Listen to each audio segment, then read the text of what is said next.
Ààrẹ Tinubu ṣe ìpàdé pẹ̀lú àwọn ìgbìmọ̀ tó ń rí sí títa epo rọ̀bì ní náírà. Dangote ti ṣíṣọ lójú òkodoro pé ọ̀wọ́ngógó epo yóò di àfìsẹ́yìn tí eégún fi ṣọ táwọn alágbàtà bá ń ra epo ní ilé-iṣẹ́ ìfọpo rẹ̀. Ilé ìgbìmọ̀ aṣòfin àgbà ti sún àyẹ̀wò àwọn mínísítà tuntun síwájú di ọjọ́ míì. Ẹgbẹ́ òṣèlú APC ti jáwé lọ gbélé ẹná fún Arẹ́gbẹ́ṣọlá lórí ẹ̀sùn pé ó ń ṣiṣẹ́ tako ẹgbẹ́ òṣèlú náà. Aṣòfin tó ń ṣojú agbègbè Abia ti tọrọ àforíjì fún ìwà tó hù sí awakọ̀ Bolt. Àwọn ènìyàn agbègbè ìjọ yóò fi ẹ̀hónú hàn tí wọ́n bá yọ Fubara nípò. Dokubo ló sọ bẹ́ẹ̀.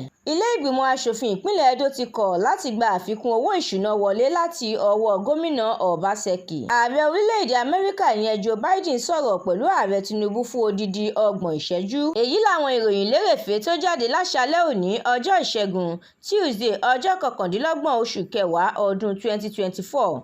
Ẹ jẹ́ gbádùn àwọn ìròyìn lóríṣiríṣi síwájú sí i nípa títẹ̀lé wa lójú òpó TheMatrix lórí Facebook, Instagram, TikTok, YouTube àti X. Àdúrà mọ́mi Balógun ló ṣe òǹgbùfọ̀ ìròyìn yìí. Ẹniọlá Sálíù lórúkọ.